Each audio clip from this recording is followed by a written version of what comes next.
The Ugly Duckling by Hans Christian Andersen. Hello, this is Natasha, and this is a particular favourite with all the creatures who live on the Palace Pond with Prince Bertie. It was written by Hans Christian Andersen, and it's full of the sights and sounds of his childhood in the countryside of Denmark. Some people say that he was a tall, gangly boy with a big nose and big feet. But when he grew up, he had a beautiful singing voice and wrote wonderful tales. The hero of this story has a life a little bit like that. He was known as the Ugly Duckling. It was summer in the land of Denmark, and though for most of the year the country looks flat and ugly, it was beautiful now. The wheat was yellow, the oats were green, the hay was dry and delicious to roll in, and from the old ruined house, which nobody lived in, down to the edge of the canal was a forest of prickly plants called burdocks, so tall that a whole family of children might have dwelt in them and never have been found out. It was under these burdocks that a duck had built herself a warm nest, and was now sitting all day on 6 pretty eggs. 5 of them were white, but the 6th, which was larger than the others, was of an ugly grey colour. The duck was always puzzled about that egg, and how it came to be so different from the rest. Other birds might have thought that when the duck went down in the morning and evening to the water to stretch her legs in a good swim, some lazy mother might have been on the lookout and popped her egg into the nest. But ducks are not clever at all, and are not quick at counting, so this duck did not worry herself about the matter, but just took care that the big egg should be as warm as the rest. This was the first set of eggs that the duck had ever laid, and to begin with she was very pleased and proud, and laughed at the other mothers who were always neglecting their duties to gossip with each other or to take little extra swims, besides the 2 in the morning and evening that were necessary for health. But at length she grew tired of sitting there all day.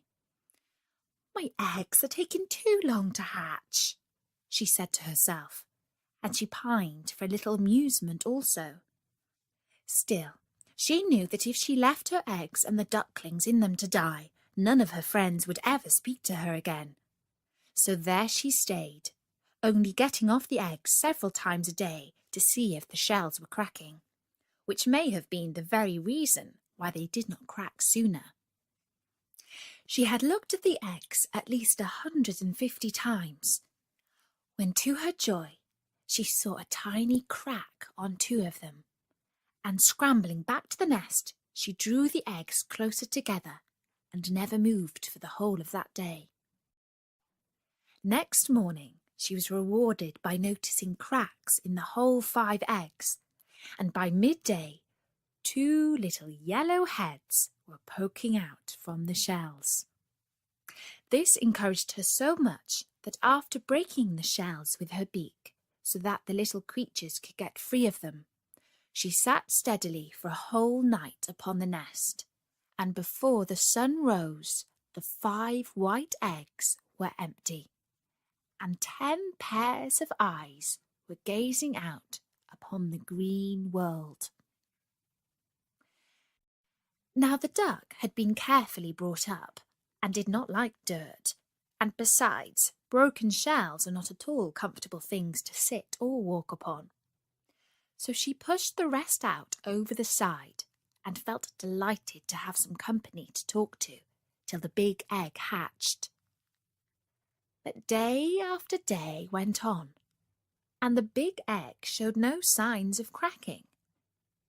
And the duck grew more and more impatient, and began to wish she could ask the advice of her husband, but he was never around when she needed him. "I can't think what is the matter with it," the duck grumbled to her neighbour, who had called in to pay her a visit. "Why, I could have hatched 2 broods in the time that this one has taken." "Let me look at it," said the old neighbour. "Ah, I thought so. It is a turkey's egg.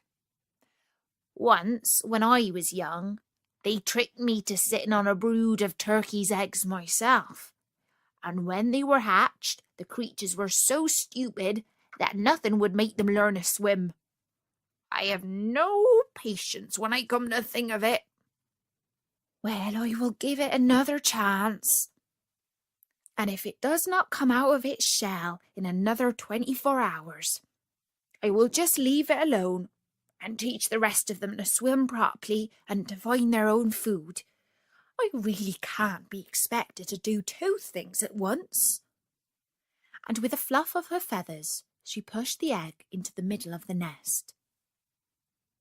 All through the next day she sat on, giving up even her morning bath for fear that a blast of cold might strike the big egg. In the evening, when she ventured to peep, she thought she saw a tiny crack in the upper part of the shell. Filled with hope, she went back to her duties, though she could hardly sleep all night for excitement.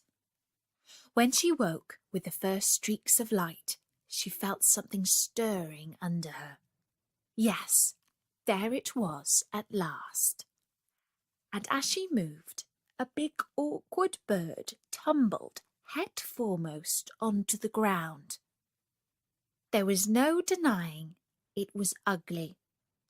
Even the mother was forced to admit that to herself, though she only said it was large and strong. "You won't need any teaching when you are once in the water," she told him, with a glance of surprise at the dull brown which covered his back and at his long naked neck. And indeed he did not, though he was not half so pretty to look at as the other little yellow balls that followed her. When they returned, they found the old neighbour on the bank, waiting for them to take them into the duck yard. "No, it is not a young turkey, certainly," whispered she in confidence to the mother.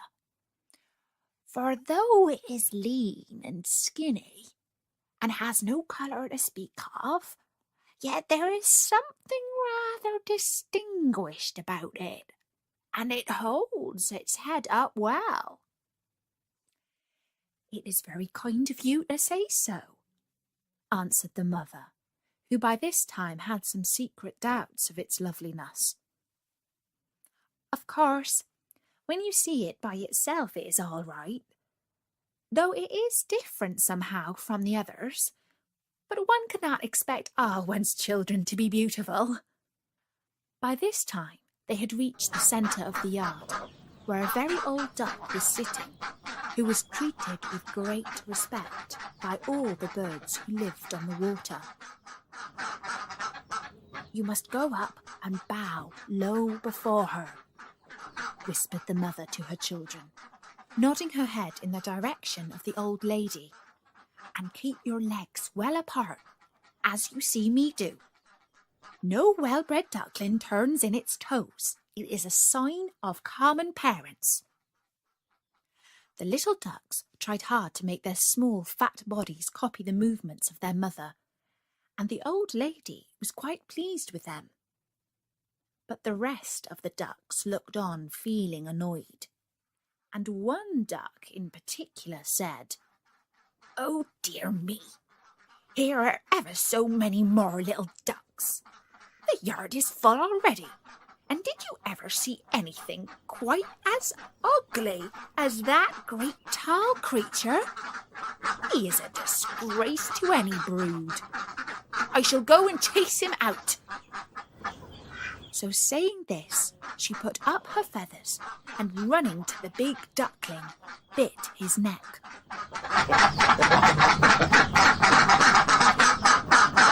The duckling gave a loud quack. It was the first time he had felt any pain, and at the sound his mother turned quickly. "Leave him alone," she said fiercely, "or I will send for his father. He was not bothering you." No, but he is ugly and awkward. No one can put up with him, answered the stranger. And though the duckling did not understand the meaning of the words, he felt he was being blamed, and became more uncomfortable still when the old Spanish duck who ruled the yard butted in. It certainly is a great pity. He is so different from these beautiful darlings.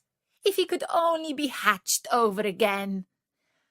The poor little fellow drooped his head and did not know where to look, but was comforted when his mother answered, "He may not be quite as handsome as the others, but he swims better and is very strong. I am sure he will make his way in the world as well as anybody." "Well, you must feel quite at home here," said the old duck, waddling off. And so they did, all except the duckling, who was snapped at by everyone when they thought his mother was not looking. Even the turkey cockerel, who was so big, never passed him without mocking words. And his brothers and sisters, who would not have noticed any difference unless it had been put into their heads, soon became as rude and as unkind as the rest. At last he could bear it no longer, and one day he fancied he saw signs of his mother turning against him too. So that night, when the ducks and hens were still asleep, he stole away through an open door, and under cover of the burdock leaves scrambled on by the bank of the canal till he reached a wide grassy moor, full of soft marshy places where the reeds grew. Here he lay down, but he was too tired and too frightened to fall asleep, and with the earliest peep of the sun the reeds began to rustle, and he saw that he had blundered into a colony of wild ducks. But as he could not run away, again he stood up and bowed politely. "You are ugly," said the wild ducks, when they had looked him well over. "But, however, it is no business of ours, unless you wish to marry one of our daughters, and that we should not allow." And the duckling answered that he had no idea of marrying anybody, and wanted nothing but to be left alone after his long journey. So for 2 whole days he lay quietly among the reeds, eating such foods as he could find, and drinking the water of the moorland pool, till he felt himself quite strong again. He wished he might stay where he was forever. He was so comfortable and happy, away from everyone, with nobody to bite him or tell him how ugly he was. He was thinking these thoughts when 2 young geese caught sight of him as they were having their evening splash among the reeds, looking for their supper. "We are getting tired of this moor," they said, "and tomorrow we think of trying another, where the lakes are larger and the feeding better. Will you come with us?" "Is it nicer than this?" asked the duckling doubtfully. And the words were hardly out of his mouth when "Piff! Puff!" and the 2 newcomers were stretched dead beside him. At the sound of the gun, the wild ducks in the rushes flew into the air, and for a few minutes the firing continued as the men aimed at the flying birds. Luckily for himself, the duckling could not fly, and he floundered along through the water till he could hide himself amidst some tall ferns which grew in a hollow. But before he got there, he met a huge creature on 4 legs, which he soon realised was a dog, who stood before him and gazed at him with a long red tongue hanging out of his mouth. The duckling grew cold with terror and tried to hide his head beneath his little wings. But the dog snuffed at him and passed on, and he was able to reach into his hiding place. "I am too ugly even for a dog to eat," said he to himself. "Well, that is a great mercy." And he curled himself up in the soft grass till the shots died away in the distance. When all had been quiet for a long time, and there were only the stars to see him, he crept out and looked about him. He would never go near a pool again, never, thought he, and seeing that the moor stretched far away in the opposite direction from which he had come, he marched bravely on till he got to a small cottage, which seemed too tumble down for the stones to hold together many hours longer. Even the door only hung upon one hinge, and as the only light in the room sprang from a tiny fire, the duckling edged himself cautiously in, and lay down under a chair close to the broken door, from which he could get out if necessary. But no one seemed to see him or smell him, so he spent the rest of the night in peace. Now in the cottage there lived an old woman, her cat, and her hen, and it was really they, and not she, who were masters of the house. The old woman, who passed all her days in spinning yarn, which she sold at the nearest town, loved both the cat and the hen as her own children, and never did anything they didn't want in any way. So it was them, and not her, that the duckling had to ask for a favour. It was only the next morning, when it grew light, that they noticed their visitor, who stood trembling before them, with his eye on the door ready to escape at any moment. They did not, however, appear very fierce, and the duckling became less afraid as they approached him. "Can you lay eggs?"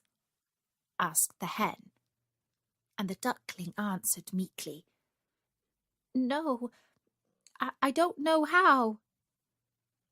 Upon which the hen turned her back, and the cat came forward. "Can you ruffle your fur when you are angry, or purr when you are pleased?" said she. And again the duckling had to admit that he could do nothing but swim, which did not seem of much use to anybody. So the cat and the hen went straight off to the old woman, who was still in bed. "Such a useless creature has taken refuge here," the cat said. "It calls itself a duckling, but it can neither lay eggs nor purr. What had we better to do with it?" said the hen. "Keep it, to be sure," replied the old woman briskly. "It's all nonsense about it not laying eggs. Anyway, we will let it stay here for a bit and see what happens." So the duckling remained for 3 weeks and shared the food of the cat and the hen, but nothing in the way of eggs happened at all. Then the sun came out, and the air grew soft, and the duckling grew tired of being in a hut, and wanted with all his might to have a swim. And one morning he got so restless that even his friends noticed it. "What is the matter?" asked the hen, and the duckling told her. "I am so longing for the water again. You can't think how delicious it is to put your head under the water and dive straight to the bottom." "I don't think I should enjoy it," replied the hen doubtfully, "and I don't think the cat would like it either." And the cat, when asked, agreed that there was nothing she would hate so much. "I can't stay here any longer. I must get to the water," repeated the duck. And the cat and the hen, who felt hurt and offended, answered shortly, "Very well, then go." The duckling would have liked to say goodbye and thank them for their kindness, as he was polite by nature, but they had both turned their backs on him. So he went out of the rickety door, feeling rather sad. But in spite of himself, he could not help a thrill of joy when he was out in the air and water once more, and cared little for the rude glances of the creatures he met. For a while he was quite happy and content. But soon the winter came on, and snow began to fall, and everything to grow very wet and uncomfortable. And the duckling soon found that it is one thing to enjoy being in the water, and quite another to like being damp on land. The sun was setting one day, like a great scarlet globe, and the river, to the duckling's vast bewilderment, was getting hard and slippery, when he heard a sound of whirring wings, and high up in the air a flock of swans were flying. They were as white as snow, which had fallen during the night, and their long necks with yellow bills were stretched to a land where the sun shone all day. Oh, if only he could have gone with them! But that was not possible, of course. And besides, what sort of companion could an ugly thing like him be to those beautiful beings? So he walked sadly down to a sheltered pool, and dived to the very bottom, and tried to think it was the greatest happiness he could dream of. But all the same, he knew it wasn't. And every morning it grew colder and colder, and the duckling had hard work to keep himself warm. Indeed, it would be truer to say that he never was warm at all. And at last, after one bitter night, his legs moved so slowly that the ice crept closer and closer, and when the morning light broke, he was caught fast, as in a trap, and soon his senses went from him. A few hours more, and the poor duckling's life would have been ended. But by good fortune, a man was crossing the river on his way to work, and saw in a moment what had happened. He had on thick wooden shoes, and he went and stamped so hard on the ice that it broke. And then he picked up the duckling and tucked him under his sheepskin coat, where his frozen bones began to thaw a little. Instead of going to work, the man turned back and took the bird to his children, who gave him warm porridge to eat and put him in a box by the fire. And when they came back from school, he was much more comfortable than he had been since he had left the old woman's cottage. They were kind little children, and wanted to play with him. But alas, the poor fellow had never played in his life, and thought they wanted to tease him. He flew straight into the milk pan, and then into the butter dish, and from that into the meal barrow, and at last, terrified at the noise and confusion, right out of the door, and hid himself in the snow amongst the bushes at the back of the house. He never could tell afterwards exactly how he had spent the rest of the winter. He only knew that he was very miserable, and that he never had enough to eat. But by and by things grew better. The earth grew softer, the sun hotter, the birds sang, and the flowers once more appeared in the grass. When he stood up, he felt different somehow from what he had done before he fell asleep among the reeds, to which he had wandered after he had escaped from the peasant's hut.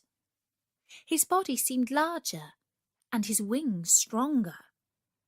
Something pink looked at him from the side of a hill. He thought he would fly towards it and see what it was.